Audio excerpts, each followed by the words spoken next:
Welcome back. Today we're looking into something that's, well, it's pretty much everywhere now. Connected devices, the Internet of Things, or IoT. That's right. You sent over some really great articles and notes, and, our goal today is pretty focused. We want to pull out the key takeaways for you really quickly on why securing these things on your network is just so vital now. Cutting through the noise. Exactly. Get the essential picture. I mean, these devices are in schools, government, businesses. Hmm. They bring benefits, sure, but also, maybe surprisingly, a lot of risk. Yeah, that's really the core point in the material, isn't it? Every single device you add, it's not just a gadget. It's another potential doorway into your network. A potential entry point. Precisely. Yeah. And thinking about how to protect them properly, that's just fundamental now for keeping things safe. The sources are pretty clear ignoring this has real tangible consequences. Okay, let's talk about those consequences. Why is this such an urgent thing to focus on, like right now? Well, the sources point squarely at the sheer number of devices. It's exploding. Just the scale of it. Yeah, the scale. We're seeing this huge, rapid increase across basically every industry. You mentioned schools, offices, but also critical infrastructure. And what that does is dramatically widen the attack surface. Our targets. Simply put, yeah. More devices means more potential weak spots, more places for attackers to poke around. It really demands constant attention because things are changing so fast. And the sources you shared, they give some pretty stark examples of what happens when that attention isn't there, right? These aren't just theoretical worries. No, not at all. The material has specific real-world impacts. Think about a school, for instance. Sensitive student data getting stolen. How? Not through the main server, but through an unsecured printer on the network. Wow, a printer. Yeah. Or essential city services getting disrupted because someone managed to compromise a simple traffic sensor. Or in a factory, maybe, where production lines just stop dead because the control systems were hijacked. That's serious disruption. It is, and it leads to, big financial hits from downtime, serious damage to reputation, and sometimes it can even affect physical safety. These aren't minor things. And the sources list the kinds of devices we're talking about in a typical workplace. Stuff people might not even think about as a computer, right? Security cameras, thermostats, smart lights. Printers, like we said, building access control, specialized equipment in labs or factories, the list goes on and on. Right. And here's a really critical point that comes up again and again in the sources. A lot of these devices, when they're made, security isn't the #1 priority for the manufacturer. Really? What is then? Often it's cost or ease of use or just getting it out the door quickly, which means the responsibility then falls squarely on you, the person or organization actually using the device, to make sure it's locked down properly after you get it. You can't just assume it's secure out of the box. Definitely not. That's a dangerous assumption to make. Okay, that paints a clear picture of the why and the stakes. So if these are potential weak points, how exactly are attackers getting in? What are the main vulnerabilities the sources highlight?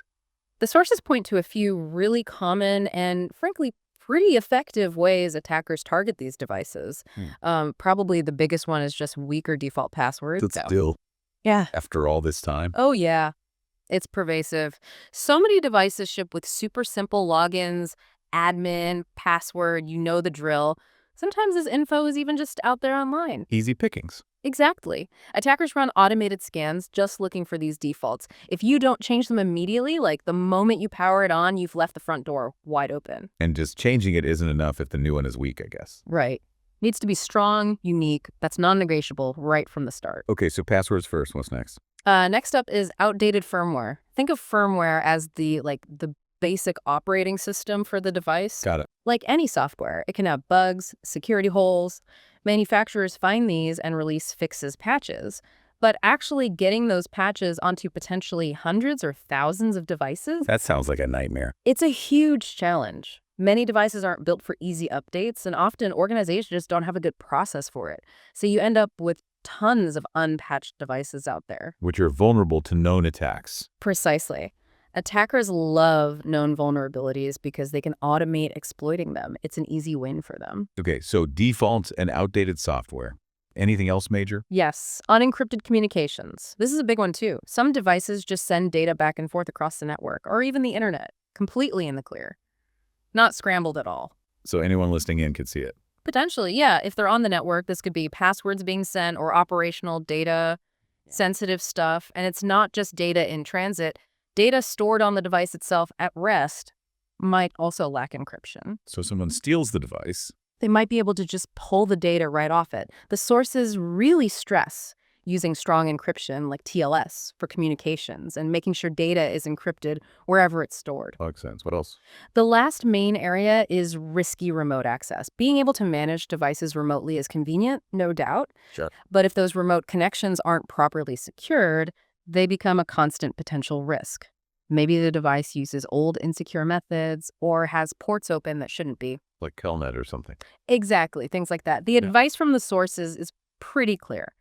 If you don't absolutely need remote access for a device, turn it off. Disable it entirely. Yeah, and if you do need it, you absolutely have to lock it down with strong authentication, ideally multi-factor, needing more than just a password, and make sure the connection itself is encrypted. Okay. And these weaknesses, the defaults, the old software, no encryption, risky remote access, they lead to the kinds of attacks the sources mentioned, right? No. DDoS, ransomware. Data theft, hijacking the device. Yeah. Those vulnerabilities are how attackers carry out those bigger attacks using connected devices. They're the entry points. Got it. So that's the problem side. Yeah. What about solutions? What does the source material say about actually protecting these things? Both the devices themselves and the network. Right, the defense. The sources lay out a pretty clear strategy, starting with securing the devices themselves, first things first, access control. The passwords again. Absolutely. Yeah. Get rid of defaults immediately. Use strong, unique credentials for every single device. And critically, use multi-factor authentication, MFA, wherever the device supports it. That second factor makes a huge difference. Something you know, something you have. Exactly. The sources also really hammer home the principle of least privilege, meaning you configure accounts and the devices themselves so they only have access to the specific network resources and functions they absolutely need to do their job, nothing more. So if it does get compromised. The damage is limited. The attacker can't just roam free across your network using that device's access. It's about containment. Okay. Access control, least privilege. What else for the device itself? Encryption, which we touched on. Making sure data sent from the device is encrypted, using strong methods like TLS, and also ensuring data stored on the device is encrypted too. You need to actively verify these settings are correct. Don't just assume it's on. Right. Then there's device hardening. This is basically making the device a tougher target by reducing its attack surface. How do you do that? Primarily by keeping that firmware and any other software up to date. Apply those patches promptly. Also, turning off any network ports, services, or features on the device that aren't actually needed for it to function. Less ways in. Exactly. If the device has features like secure boot, which checks the software hasn't been messed with when it starts up, the sources say definitely enable those. It all helps lock it down. You mentioned physical security earlier, too. Yes, definitely can't forget that. It's easy to focus only on the digital side, but if someone can physically get to a critical device, a camera, an access panel, they can tamper with it, disable it, maybe even steal it to get data or credentials. So locked rooms, secure mounts. Yeah. Protective enclosures, monitoring who goes near sensitive devices. It's all part of the overall security picture. It's not just ones and zeros. Okay, so that covers securing the device itself. What about the network it's connected to? This is just as critical, maybe even more so, according to the sources. Network security gives you layers of defense. And importantly, it helps contain a breach if a device does get compromised somehow. Like a safety net. Kind of, yeah. A secure network foundation is just essential for any serious connected device security plan. So what are the key network strategies mentioned? A really big one recommended in the sources is network segmentation. Dividing the network up. Exactly. You basically isolate your connected devices onto their own separate section of the network, often using something called VLANs. Virtual local area networks. Right. The idea is to put a wall around them. So if one IoT device gets compromised, the attacker is stuck in that segment. They can't easily jump over to your main business network where your sensitive servers and data live. That sounds effective. It's very effective. The sources also link this to a zero trust approach. Basically, don't automatically trust any device, even if it's inside your network. Always verify, enforce strict access based only on need. Segmentation and zero trust work really well together to limit an attacker's movement. Okay, segmentation. What else on the network side? Good old firewalls, but modern ones. More than just blocking websites. Oh, yeah. The sources explain that modern firewalls can look specifically at the traffic going to and from your connected device segment. They can spot weird or malicious patterns and block them. So you need rules for that. Very strict rules. The principle is allow only the exact communication each device needs and block absolutely everything else by default. And you need to review and update those rules regularly, not just set and forget. Right. Makes sense. And the third key network piece is continuous monitoring. You need to see what's happening. Visibility. Exactly. Monitor the traffic flowing in and out of that device segment. First, figure out what normal traffic looks like for those devices. Then, use security systems, things like intrusion detection or prevention systems that can flag or block anything that looks suspicious or matches known attack methods. And collecting logs. Vital. Logs from the devices themselves, from the firewall, from other network gear. You need that data for analysis, for investigating alerts. Getting timely alerts about potential problems is key to responding quickly before something blows up into a major incident. Effective network security really starts with knowing what's going on. Okay, this all sounds comprehensive. Strengthening the device, segmenting the network, monitoring.